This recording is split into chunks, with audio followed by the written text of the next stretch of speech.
అందరికీ నమస్తే. Welcome back to my channel V for vocabulary in Telugu.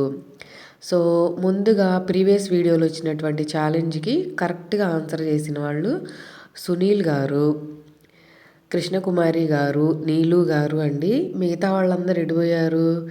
So Dasu గారు, వెంకట్ చిక్కింగ్ గారు, అనూష గారు, సుభద్ర గారు, ఇంకా చాలామంది ఉన్నారు. నేను నెక్స్ట్ వీడియోలో వాళ్ళ పేర్లు చదువుతాను. సో నేను ఒక 20 డేస్ హెల్త్ బాగోలేక వీడియోస్ పెట్టలేదండి. వీడియోస్ అయితే రెగ్యులర్గానే వస్తాయి.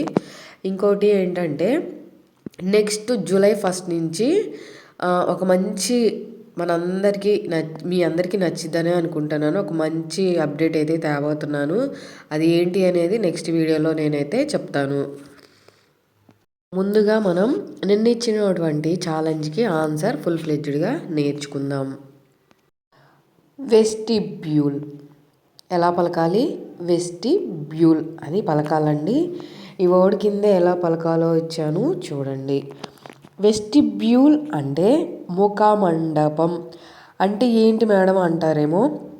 మనం దేవాలయంలోకి వెళ్ళే ముందు ఎంట్రన్స్ అంటే ప్రవేశ ద్వారం ఉంటుంది కదండి, దానిని మరియు లోపల ఉన్న గుడి యొక్క భాగాలను కలిపే మండపాన్నే ముఖ మండపం అంటారండి. గుర్తుపెట్టుకోండి. అర్థమైంది కదా. దీన్నే కొంతమంది ప్రవేశ మండపం అంటూ ఉంటారు, మందిరం హాల్ అంటూ ఉంటారండి. సో అదే అన్నమాట ఈ ముఖ మండపం అని అర్థం ఏమిటి అంటే. సో ఈ పదాన్ని మనం వాడి సింపుల్గా ఇంగ్లీష్లో మాట్లాడాలి అంటే the temples vestibule was Ardern with beautiful carvings. అంటే ఆ ఆలయ ముఖమండపం అందమైన శిల్పాలతో అలంకరించబడినది. కార్వింగ్స్ అంటే ఏంటి? కార్వింగ్స్ అనే పలకాలండి. ఆర్ అనేవాడు సైలెంట్ అనమాట. సో ఏంటి? శిల్పాలు, చెక్కబడిన శిల్పాలు అనమాట. ఈడీ వచ్చింది కాబట్టి జరిగిపోయిన కాలానికి సంబంధించింది. సో అర్థమైంది కదా. మరికొన్ని ఎగ్జాంపుల్స్ ఎప్పట్లాగే నేను కామెంట్ సెక్షన్లో ఇస్తానండి, గుర్తుపెట్టుకోండి. ఇదే పదాన్ని మనం సింపుల్గా డైలీ లైఫ్లో ఎంట్రన్స్ హాల్ అంటూ ఉంటాం, లోబీ అంటూ ఉంటారు కదా. లోబీ కాదండి, లాబీ అంటూ ఉంటారు కదా. తర్వాత ఛాంబర్ అంటూ ఉంటారు. ఇలా ఒక్కొక్కళ్ళు ఒక్కొక్కలాగా అంటూ ఉంటారు. ఈ పదాన్ని మనం నౌన్గా వాడతామండి, గుర్తుపెట్టుకోండి. ఈరోజు మనం నేర్చుకోబోయే ఇంపార్టెంట్ టాపిక్ హిందూ ఎడిటోరియల్ పేపర్లో చాలామందికి తెలియని ముఖ్యమైన పదాలు. మీకు ఎవరికైనా తెలిస్తే కామెంట్ సెక్షన్లో తెలియజెప్పండి. ఇంకెందుకు లేటు, సబ్జెక్ట్లోకి వెళ్ళిపోదాం. వర్డ్ ప్రడగాలిటీ. ఎలా పలకాలి? ప్రడగాలిటీ అని పలకాలండి. ఆ వర్డ్ కింద ఇచ్చాను చూడండి. అంటే దుబారాగా ఖర్చు చేయడం, అధికంగా ఖర్చు చేసే స్వభావం అని అర్థమండి. మన వాడుక భాషలో చెప్పాలి అంటే వృధా వ్యయం అంటూ ఉంటాం కదా. అంటే అనవసరమైన ఖర్చులు ఎక్కువగా చేయడం, అసలు ఒక లిమిట్ లేకుండా ఖర్చు చేసుకుంటూ పోవడం అన్నమాట. సో ఈ పదాన్ని మనం నౌన్గా కన్సిడర్ చేస్తామండి, గుర్తుపెట్టుకోండి. ఇదే పదాన్ని మనం డైలీ లైఫ్లో ఎక్స్ట్రా వ్యాగన్స్ అంటూ ఉంటారు, వేస్ట్ఫుల్నెస్ అంటూ ఉంటారు, లావిష్నెస్ అంటూ ఉంటారు, ఓవర్ స్పెండింగ్ అని కూడా అంటూ ఉంటారండి. ఇవన్నీ కూడా సినానిమ్స్. కావాలనుకున్న వాళ్ళు నోట్ చేసుకోండి. సో ఈ పదాన్ని మనం సింపుల్గా మనం స్పెల్లింగు మరియు వర్డ్ తప్పుపోకుండా పలకడానికి ఉపయోగించే మెథడ్ ఏంటి? చంకు మెథడ్. ఇక్కడ బాక్స్లో ఇచ్చింది చంకు మెథడ్ అండి. ఈ విడదీసిన పదాలను ఏమని అంటాము? సిలబల్స్ అంటాము. సో మాతో పాటు కలిపి పలకండి. ప్రడ్ ఈ గర్ల్ ఈ టీ, ప్రడగాలిటీ అనేది ప్రొనౌన్సియేషన్ అనమాట. దీని ద్వారా మీకు ఎన్నెన్ని లాభాలు ఉన్నాయో మీ అందరికీ తెలుసు, మళ్ళీ మళ్ళీ చెప్పాల్సిన పని లేదు. సో ఈ పదాన్ని వాడి సింపుల్గా ఇంగ్లీష్లో మాట్లాడాలి అంటే the families prodigality created financial problems. అంటే కుటుంబం చేసిన అధిక ఖర్చులు, దుబారా ఖర్చుల వల్ల ఆర్థిక సమస్యలకు కారణమయ్యాయి అని అర్థం అనమాట. అంతే కదా, ఇది మనందరికీ తెలుసు. మీకు ఎప్పుడు చెప్పిన విధంగా మరికొన్ని ఎగ్జాంపుల్స్ కమెంట్ సెక్షన్లో పిన్ చేస్తాను, చూడండి. Next word compromise. కాంప్రమైజ్ అంటే మనందరికీ తెలుసు కదండి. ఏంటి? రాజీ పడడం, పరస్పర అంగీకారంతో సమస్యను, ఎలాంటి సమస్యనైనా పరిష్కరించుకోవడం రాజీ అంటారండి సింపుల్గా మన వాడుక భాషలో. సో ఈ పదాన్ని మనం నౌన్గా మరియు వెర్బ్గా వాడతామండి, గుర్తుపెట్టుకోండి.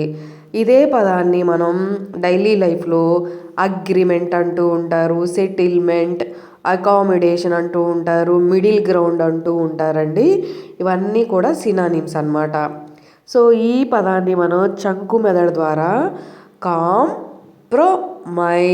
అని విడదీసి పలకడం ద్వారా ఈజీగా ప్రొనౌన్స్ చేయడంతో పాటుగా స్పెల్లింగ్ అనేది తప్పుపోకుండా రాయగలుగుతామండి. ఈ పదాన్ని మనం సింపుల్గా ఇంగ్లీష్లో మాట్లాడాలి యూజ్ చేసి అంటే, example, some times you need to compromise to maintain a good relationship. ఎందుకు కాంప్రమైజ్ అవ్వాలి? నీడ్ టు మెయింటైన్, మనకు ఒక మంచి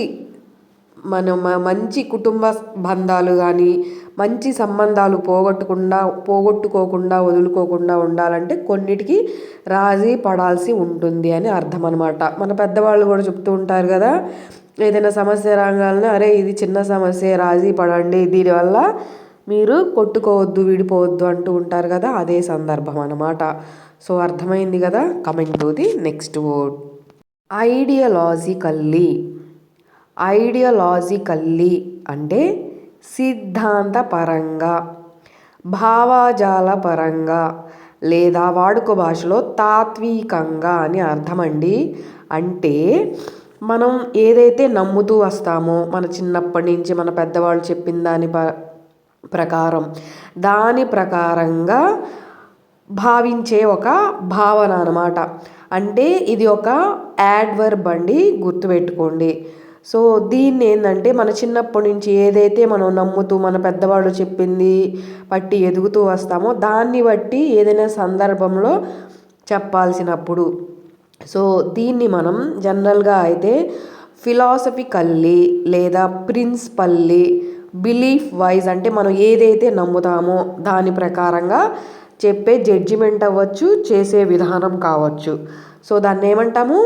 సిద్ధాంతపరంగా అని చెప్తామండి.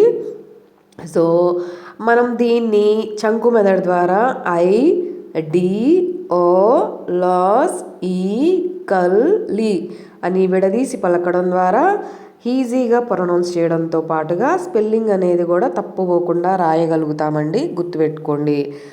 ఈ పదాన్ని వాడి మనం సింపుల్గా ఇంగ్లీష్లో మాట్లాడాలి అంటే, example, the two leaders are ideologically different. మనం సిద్ధాంతపరంగా చూసుకుంటే ఈ ఇద్దరు నాయకులు భిన్నంగా ఉన్నారు. అంటే ఇద్దరు సేమ్గా ఆలోచించట్లేదు, వాళ్ళిద్దరూ భిన్నంగా విరివిరిగా ఉన్నారు, వేరువేరుగా ఉన్నారు అని అర్థమండి. సో అర్థమైంది కదా. Coming to the next word. ఈరోజు నేను మీకు ఇవ్వబోయే ఛాలెంజ్ హజార్డరస్. సో మీ అందరికీ ఈ పదాలన్నీ కూడా చాలా వాల్యుబుల్ అనే అనుకుంటున్నాను. మీతో పాటు నాకు కూడా. ఒక్క పదమైనా మీకు యూస్ఫుల్ అయితే లైక్ చేయడం మర్చిపోవద్దండి. మీ అందరి సపోర్టు నాకు చాలా ఇంపార్టెంట్, నేను ప్రతి వీడియోలో చెప్తున్నాను.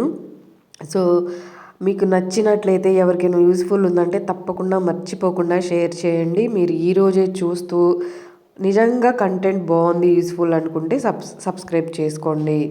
Thanks for